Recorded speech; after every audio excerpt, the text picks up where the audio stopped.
Every shot you've just seen was filmed on these, the Thypoch Simera-C cinema lenses. They're full frame lenses, T1.5, and small enough to fit in the palm of your hand, which honestly still doesn't make sense to me. I used them on a mini sports documentary, handheld street shooting, shot in low light, and this video is not about charts or lab tests, as there are already countless YouTube videos that cover those. It's about what's actually like to shoot with these lenses in the real world, where weight, speed, and usability really matter. Throughout these videos, I'll try to indicate which focal length I was using, as long as I remember. Let's get into it. Now, these lenses are full frame T1.5 cinema lenses. That means they're very fast, great in low light situations, and give you a shallow depth of field when you want. What's impressive is that despite being T1.5 across the range, they still fit comfortably in the palm of your hand. Now, when I think about lenses like DZO Vespid Prime, which I earlier reviewed on this channel, those lenses are like 3 to 4 times larger than these lenses, and it really makes you wonder how Thypoch managed to keep this speed at this size. I'll touch more on that later on in this video. I have the 21mm, 35 and the 75mm here, but there's also 5 lens set that includes the 28mm and the 50mm, which are now available here. One of the best things about the set is consistency. They're all very similar in size and weight, with the 21 and 75 being slightly larger. That's 21 is taller than the 35 and the 75 is taller than the rest of the set. The 28 and 50mm are about the same height as the 35mm. They share 67mm filter thread, except for the 75, which is 72mm. The focus gear positions are almost identical across the set, which makes lens swaps and gimbal work much easier. Now let's do a quick rundown of the specs. The Simera-C lenses are compact, lightweight, and built entirely out of metal using aerospace-grade aluminum alloy. Depending on the focal length, they weigh between 398 and 450 grams.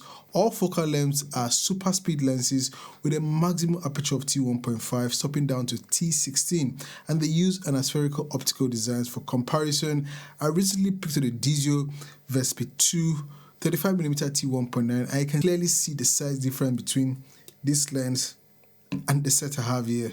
The focus through is a consistent 210 degrees across the entire set, with both metric and empirical markings on the lenses. And this lenses also features 16 rounded aperture blades, which helps create smooth circular bokeh. They're available in M mount, which is what I'm using here, as well as Sony E mount.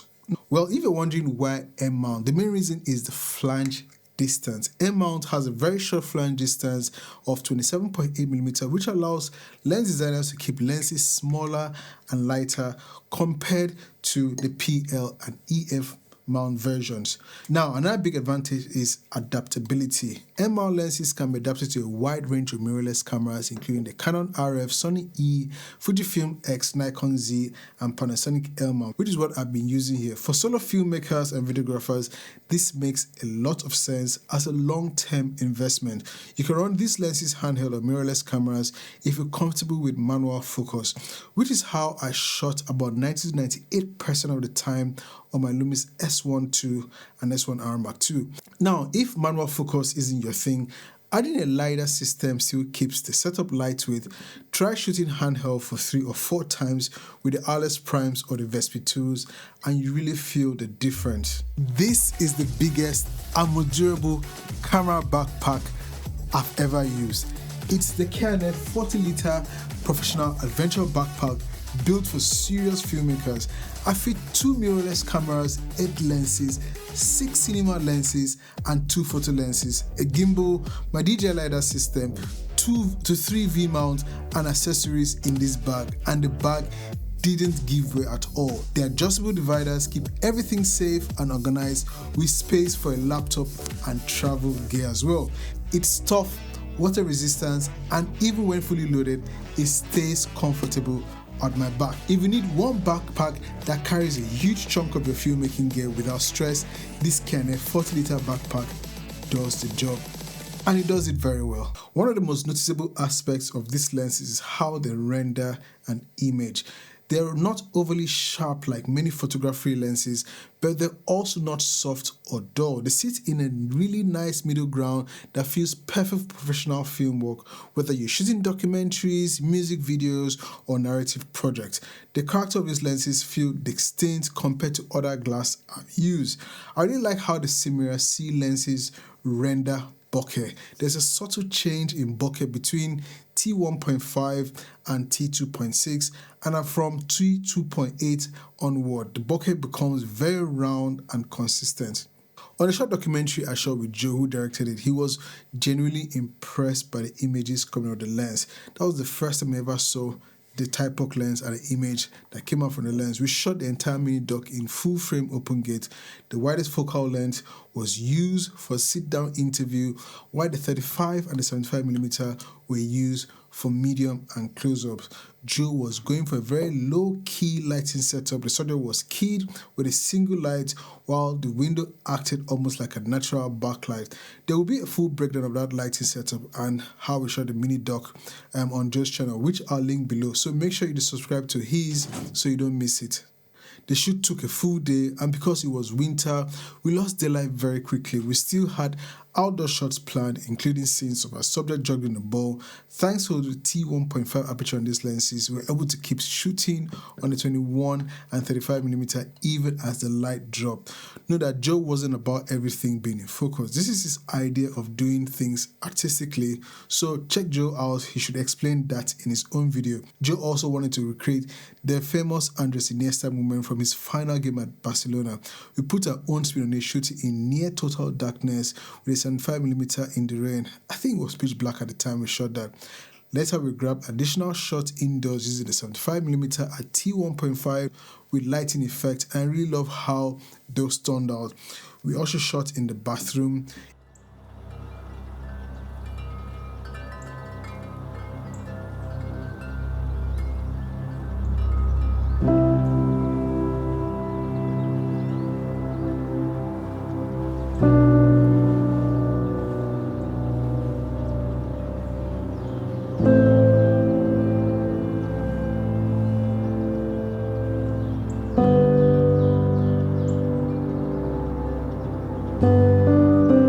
Outside the documentary, I especially enjoyed using the 75mm for district street portraits. The compression is beautiful and very flattering. I even took the lenses to a fair on the high street, shooting in the light rain, and I had no issues whatsoever. Now to pricing. A single Simera-C lens costs around $959 in the US or £749 in the UK.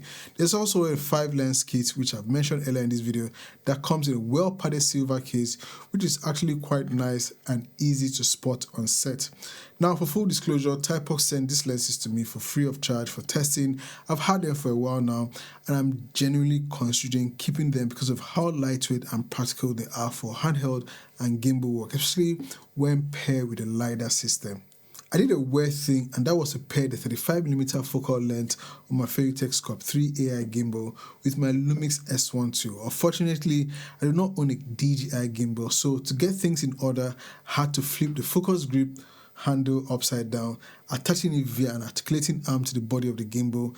This would be easier if I had a DJI RS gimbal, but my setup still worked. But as the Feiyutech Scorp 3 AI tracking is very reliable, you shouldn't have any issues. So that's my Feiyutech setup, and you know the Feiyutech is very good with its AI tracking. What I'll do is unlock the motors that are trying to grab focus. I'll unlock everything here, and I'll power on the gimbal. Motor is, you can see, the gimbal is handling everything well. And the next thing I'll do is I'll put the gimbal on this side of the decks. I don't know if you can see. And I'll hit start to start recording. So let me make sure I'm recording. Yeah, so I'm recording. It's not so well, I just want to show you guys. And what I'll do is I'll start the gimbal tracking. So the gimbal is tracking me, and there's autofocus. It might not be set properly, but just wanted to show you guys. I'm also recording, and if I move left, or if I go, sorry, this is my left, and now my right, I can see the gimbal is tracking me. So imagine if you did this with a DJI RS gimbal or like the RS4 or the RS4 Pro. You should be able to easily you should have a better setup without having the clunky looking arm. That's the arm right here. So that's my setup for now. But let's just show you guys that this is possible with this lens and the LiDAR system.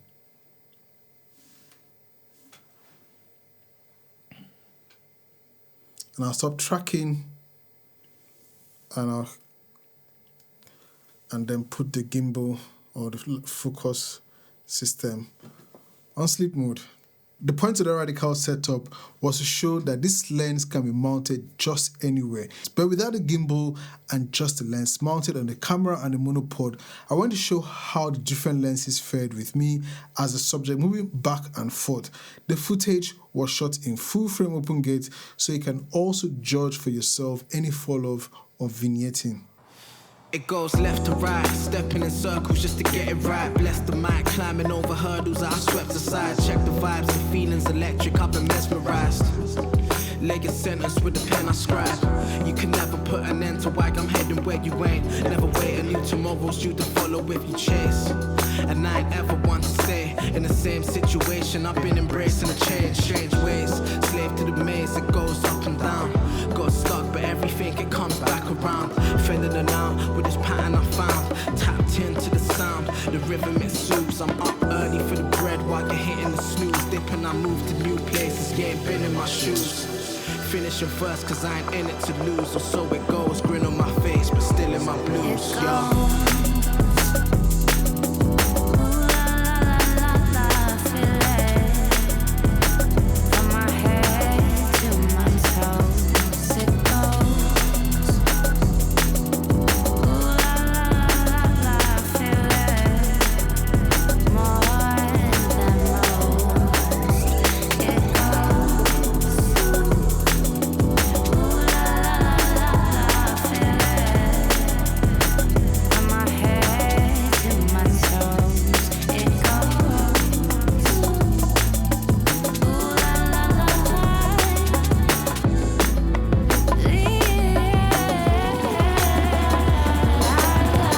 Since I currently only own the Vespid 235mm T1.9, I decided to do a quick comparison having both the 35mm from the Thypoch and this lens set to T2.0. You can notice that there's a slight difference between these two lenses. It's very, very minute. Even a normal eye might not even pick that up. From my shot, it seems to be that the Vespid 2 leans a tiny bit to the red-yellow quadrant, while the Thypoch a tiny bit to the green-yellow quadrant, or more to the yellow side of the vector scope. In real world use, both lenses deliver excellent results just with a very slight character change. I doubt the normal eye would even pick that up. The Vespid 2 is almost twice the cost of the Simera-C. Another noticeable difference is focus breathing. The Simera-C lenses do show more focus breathing, and I suspect that's one of the trade-offs for keeping them so compact. Now for flaring tests, I simply pointed a flashlight directly into the lenses at T1.5, T1.9, T2.8, and T4.0, so you can see how each focal length behaves. I've also included a quick comparison with the DZO Vespid 2 for reference. Would I keep these lenses in my kit and continue shooting with them? The answer is absolutely yes.